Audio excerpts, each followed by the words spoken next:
मैं क्या करूं, मैं तो बहुत दुखी हूं, मैं तो बहुत दीनहीन हूं, मुझे बहुत धन की आवश्यकता है। ये हमारी आवश्यकता के ऊपर है। ऐसा ही धन है, ऐसा ही संसार में प्रत्येक वस्तु पदार्थ को, जिस व्यक्ति को, जिस भी वस्तु को अगर प्राप्त कर रहे होंगे तो आप उसको सूक्ष्मता से एकदम सरल तरीके से उठा सकते। अनेक अनेक प्रकार के धन हैं जिनको धन की तुलना विद्या धन को सर्वश्रेष्ठ। अब देखिए, मैं उदाहरण लेता हूं सिर्फ एक धन मात्र का। आपका स्तर संसार में क्या है, आप अपने आप को समझ कितना आधार पे चीजें आपको प्राप्त होंगी। अगर आप धन को ऐसे, आज संसार में प्रायः देखा जाता है कि प्रत्येक व्यक्ति जो है वो प्राप्ति के लिए अपने जितना भी उसका सामर्थ्य है, ऊर्जा है, उसको लेके वो लगा हुआ है। प्राप्त करने के लिए प्रत्येक मनुष्य के हिसाब से, ज्ञान से, बुद्धि से अलग अलग वस्तुएं हो सकती हैं। जो व्यक्ति धार्मिक क्षेत्र में अपने आप की अपनी प्रगति करना चाहता है, अपने आप को आगे बढ़ाना चाहता है, वो परमात्मा को लक्ष्य बना के आगे बढ़ता है। जो लोग सांसारिक पदार्थों में रुचि रखते हैं, उनको प्राप्त करने के लिए प्रयास कर रहे होते हैं, वो उस वस्तु को, वो उस चीज़ को सामने रख के और जोर लगाते हैं जितना भी उनका प्रयास होता है। और कुछ लोग उनको उसको प्राप्त कर पाते हैं और देखा जाता है कि कुछ लोग उसको प्राप्त नहीं कर पाते हैं। और वो लोग प्रायः ऐसे बोलते हैं कि हमने मेहनत तो बहुत करी, लेकिन सब ऊपर वाले के हाथ में है, जो देगा सो वही देगा। ऐसा समाज में लोगों के द्वारा प्रायः हम सुनते हैं। क्या है सूत्र इस संसार में किसी भी चीज़ को प्राप्त करने का? क्या है सूत्र इस संसार से अलग जो परमात्मा तत्व है, इस संसार से अलग जो परमात्मा तत्व है उसको प्राप्त करने का क्या है वो आखिर? उस सूत्र को अपनाने से ही, देखिए, कोई भी चीज़ अगर हम सही तरीके से फॉलो करते हैं, मुझे ये चीज़ कैसे प्राप्त होगी, अगर मैं उस तरीके को, उस विधि को सही रूप में जानता हूँ तो ये चीज़ मुझको बिल्कुल अनायास प्राप्त होती है। मतलब मुझे ऐसा नहीं लगता कि मुझे बहुत ज़्यादा जोर लगाना पड़ रहा है। क्या वो सूत्र है?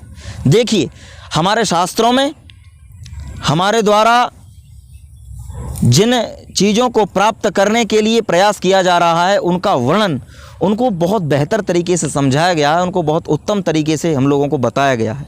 और हमारे जो शास्त्र हैं, हमारे ऋषि मुनि हैं, वो एक ही तरफ इशारा करते हैं कि आप स्वयं को बस समझ जाओ, स्वयं की शक्ति को जागृत कर लो, तो आप किसी भी चीज़ को प्राप्त करने में समर्थ हो। आता है जब आदमी को अपना ध्यान, कहलाया वो शक्तिमान। किसी चीज़ को प्राप्त करने के बाद आप शक्तिमान नहीं बनोगे। ऐसा नहीं है कि किसी चीज़ को प्राप्त करने के बाद, प्रायः ऐसा होता है जिस व्यक्ति के पास धन नहीं है उसको निर्धन बोला जाता है, और जिसके पास धन है उसको धनी बोला जाता है। लेकिन धन जो है वो एक ही प्रकार का नहीं होता है, अनेक अनेक प्रकार के धन हैं जिनको धन की तुलना विद्या धन को सर्वश्रेष्ठ बताया है। अब देखिए, मैं उदाहरण लेता हूँ सिर्फ एक धन मात्र का। आपका स्तर संसार में क्या है, आप अपने आप को समझ कितना पाए हैं, इसी के आधार पे चीज़ें आपको प्राप्त होंगी। अगर आप धन को ऐसे देखते हैं, मैं क्या करूं, मैं तो बहुत दुखी हूं, मैं तो बहुत दीनहीन हूं, मुझे बहुत धन की आवश्यकता है, मैं इस समस्या को धन से दूर कर सकता हूं, किंतु मैं क्या करूं, मेरे द्वारा जो प्रयास किए जा रहे हैं उनसे धन प्राप्त नहीं हो सकता। एक व्यक्ति होता है जो धन को ऐसे देखता है, बिल्कुल ये तो मैं प्राप्त कर लूँगा, इसको तो ज़्यादा बड़ी चीज़ नहीं है।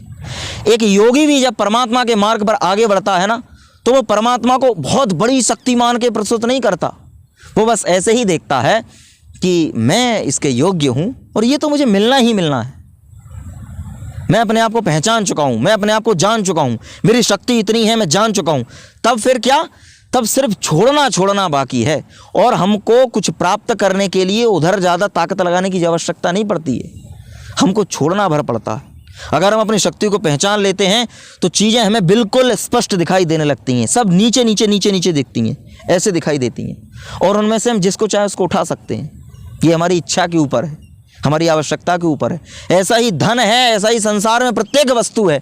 आप जिस पदार्थ को, जिस व्यक्ति को, जिस भी वस्तु को अगर प्राप्त करना चाहते हो तो आपको उस वस्तु, व्यक्ति, पदार्थ को अपने से ऊपर नहीं, स्वयं को उससे ऊपर स्थापित करना पड़ेगा। और जिस समय वो वस्तु, वो व्यक्ति, वो पदार्थ आपके सामने तुच्छ हो जाएगा, आपकी मानसिकता उससे ज़्यादा बड़ी होगी, विचार ज़्यादा बड़े होंगे, तो आप उसको सूक्ष्मता से एकदम सरल तरीके से उठा सकते हो। आप पर कोई जोर नहीं पड़ेगा। आपका जीवन आपको ऐसा नहीं लगेगा कि व्यर्थ चला गया। लोग पूरे जीवन भर प्रयास करते रहते हैं और अंत में जाके वो इतने दुखी होते हैं, विचलित होते हैं, और अगर कुछ प्राप्त कर भी लेते हैं चंद, तो वो 17 लोगों को बताते हैं कि मुझे पता है मैंने कैसे प्राप्त किया है, मुझे पता है इसको प्राप्त करने के लिए जो है ना कितने पापड़ बेलने पड़े थे, ये बात मुझे पता है। ये स्पष्ट दिखाती है कि ये व्यक्ति की कमजोरी है।